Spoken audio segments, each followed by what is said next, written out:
জমানার এক অলি, ছেলের ছোট্ট ছেলের সকরাত চলছে। সকরাত আল্লামা ইউসুফ নাবাহানী আলাইহি রহমা বড় সুন্দরভাবে রওয়ায়াত বর্ণনা দিয়েছেন, বর্ণনা করেছেন। জমানার এক জবরদস্ত বলি, সাহেবে কাশফ কারামত, আল্লাহর প্রেমে ফানা, আমার নবীর প্রেমে ফানা, দুনিয়ার দিকে কোনো তাওয়াজ্জু নাই। এরকমও আল্লাহর অলিদের মধ্যে অনেক শ্রেণী ভাগ আছে। উনি এক তবকার বলি, তারেকুদ দুনিয়া মগরুক ফি বাহারি তাওহীদ, মগরুক ফি হুব্বে রাসূলিল্লাহ সাল্লাল্লাহু আলাইহি ওয়াসাল্লাম, এভাবে তরিক ফিল হুব।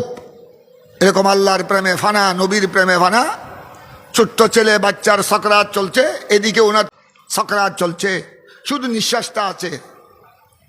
বেশি যখন স্ত্রী যখন বেশি সহধর্মিনী বেশি কাঁদছেন, একটু আসলেন হুজরা শরীফ থেকে, উনি যেখানে ইবাদত করছেন ওখান থেকে একটু আসলেন, বাচ্চাকে এক নজর দেখলেন।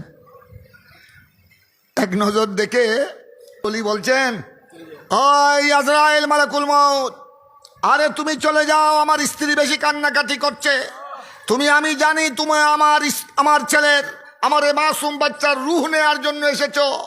এটা তুমি আল্লাহর হুকুমে এসেছো, তুমি আল্লাহর হুকুম পালন করছো, ঠিক আছে, তবে চলে যাও। আমি বলছি চলে যাও।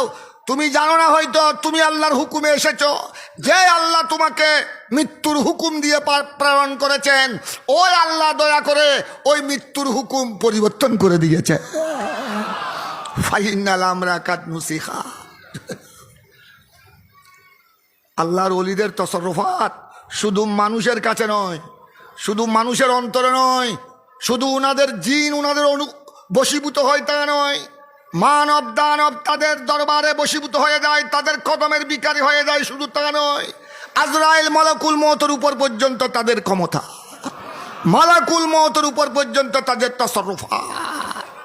আরে শুধু জমিনে নয়, আমাদের তো ওই দৃষ্টি নাই বিদায়, আমাদের তো ওই আল্লাহ রসুলের প্রেম আমাদের মধ্যে নাই বিদায় আমরা বুঝতেছি না। আমার পীরানে পীর গৌস পাকের তসররুফাত শুধু বাগদাদের রওজা শরীফ নয়, আরে শুধু সাত আসমানে নয়, আট বেহেশতের মধ্যে ওনাদের আধিপত্য। সুবহানাল্লাহ বলেন না।